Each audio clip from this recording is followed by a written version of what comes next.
Nah, kalau iya, ini agak melegakan juga berarti ya. Berarti maksudnya sebetulnya sih kalau kita dapat informasi deteksinya, diagnosisnya dari awal ya kemungkinan untuk hidup sehat lebih lama bahkan pulih ya ada besar kemungkinan gitu ya. Nah, kalau nih misalnya tadi nih udah terlanjur harus tetap transplantasi gitu ya, terus mungkin harus ke luar negeri. Nah, cari donor sumsum tulang itu siapa sih? Kakaknya kah, adiknya kah, apa bapak mamanya kah, apa om tantenya mungkin, atau orang lain juga boleh ya dok? Iya. Ya. Jadi yang namanya donor itu kan donor dari orang lain ya, atau allogeneic transplant gitu. Jadi donornya dari orang lain. Memang sebisa mungkin dicari yang match. Nah biasanya ini adik atau kakak itu paling match. Jadi kalau sibling match donor itu lebih lebih bagus nih gitu kan. Nah tapi yang nggak bisa kalau nggak ketemu misalnya dia masih anak satu-satunya Iya. atau ternyata siblingnya diperiksa nggak cocok gitu ya. Ini kita ngomong transplant secara umum ya, ada thalassemia juga kan seperti ini gitu. Nah, dia butuh donor yang cocok kan. Nah, kalau di luar negeri mungkin dia bisa cek di apa namanya bank HLA gitu ya. Jadi kita cari oh ya ini cari apa namanya HLA mana nih yang cocok. Mungkin dia nanti ketemunya Iya. orang di Jerman, orang di mana namanya Amerika atau di mana gitu. Nah, itu nanti baru dikirim. Itu yang unrelated match donor. Nah, tapi itu kan susah sekali dapatnya. Benar, Pak Danu. Jadi itu susah sekali untuk menemukan donor yang cocok gitu kan. Karena harus periksa HLA. Dan mahal HLA itu periksanya gitu kan ya, nggak murah. Nah, ini yang bukan sekarang ya, maksudnya berkembanglah namanya transplant dari orang tuanya atau haplo. Nah, Hmm. jadi karena kan Salah satu seorang gitu anak ya. itu kan pasti dari bapak dan dari ibunya gitu kan. Jadi Iya. ya salah satu nanti dicari mana yang lebih cocok nih antara bapak sama ibunya gitu.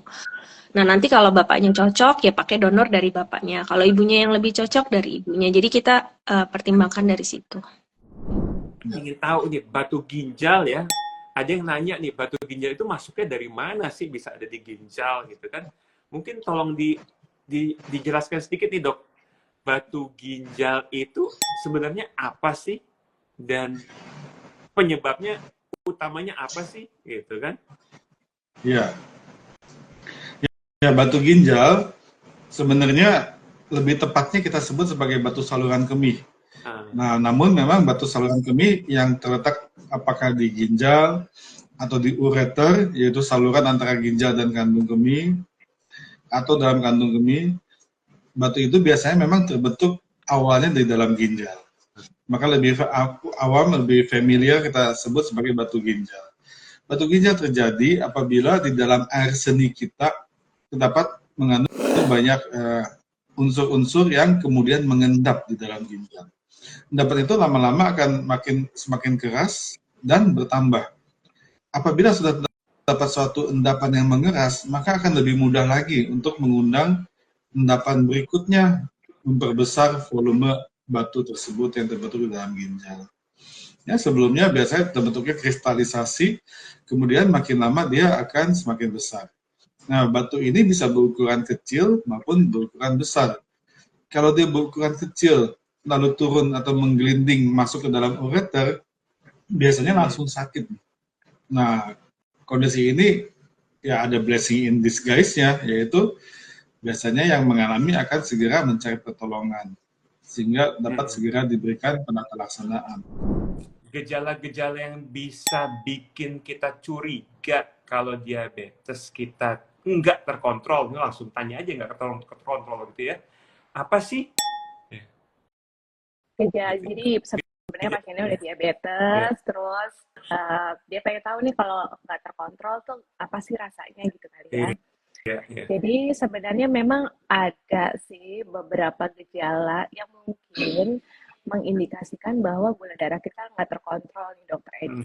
Yang sering itu biasanya misalnya ada buang air kecil malam yang cukup sering gitu ya. Ya. Kemudian sering juga mata kabur. Jadi ada beberapa pasien yang kalau gula darahnya tinggi banget, penglihatannya agak kabur. Gitu.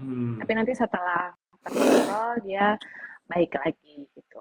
Kemudian misalnya yang lainnya lagi, misalnya ada yang lukanya misalnya kok agak susah sembuhnya atau ada bisul bisu atau ada gatal-gatal ya, atau ada keputihan di wanita ya yang gatal gitu seperti infeksi jamur. Itu sebenarnya ada sekian tanda, atau kadang-kadang ada juga pasien yang kok berat badannya turun gitu. Seperti juga gejala awal diabetes. Tetapi kan memang gejala-gejala ini tidak selalu terjadi ya Dokter Edi. Iya, Jadi iya. nggak semua gejala ini dialami oleh pasien-pasien diabetes yang tidak terkontrol. Sehingga memang kalau terkontrol atau tidaknya gula darah itu nggak bisa cuma pakai perasaan. Jadi nggak bisa tuh, oh ini rasanya nggak terkontrol nih, oh rasanya gulanya tinggi Lapar. nih, itu nggak bisa dok. Karena memang diagnosis diabetes sendiri kan kita berdasarkan pemeriksaan laboratorium ya, Iya. berdasarkan pemeriksaan gula darah. Jadi nggak cuma sekedar gejala aja gitu.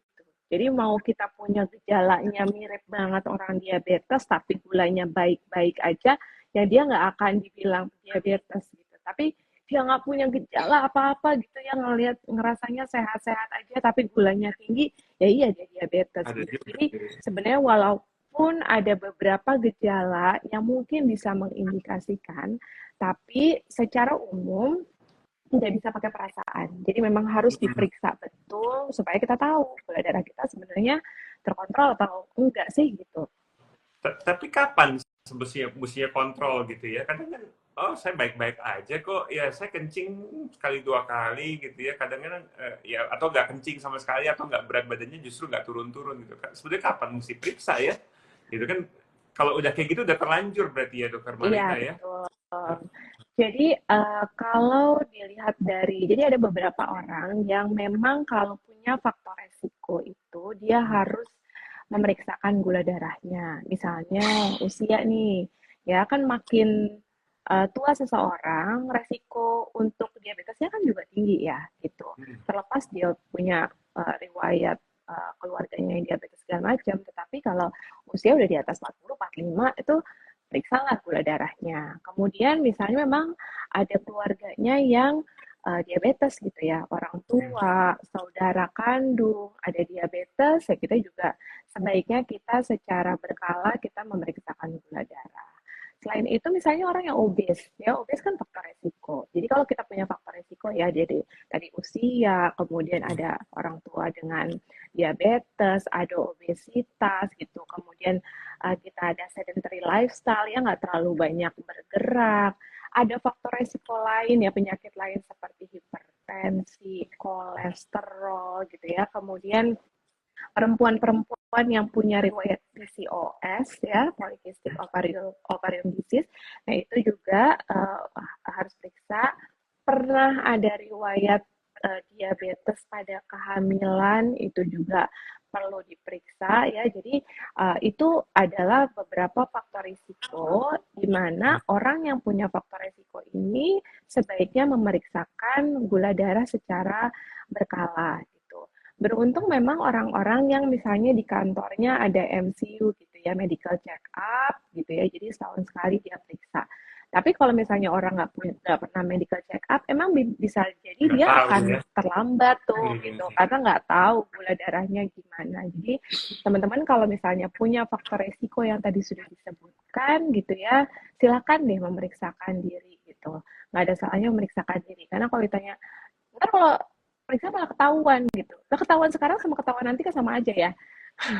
Sama aja nggak ada bedanya ya, sakit-sakit juga gitu. Dan mungkin kalau nanti jadi lebih berat Parah ya. gitu. Mungkin udah ada Kelewatan kemana-mana komplikasinya gitu. Jadi justru harus dideteksinya secara dini gitu supaya kita bisa mengelolanya juga lebih baik, lebih dini gitu.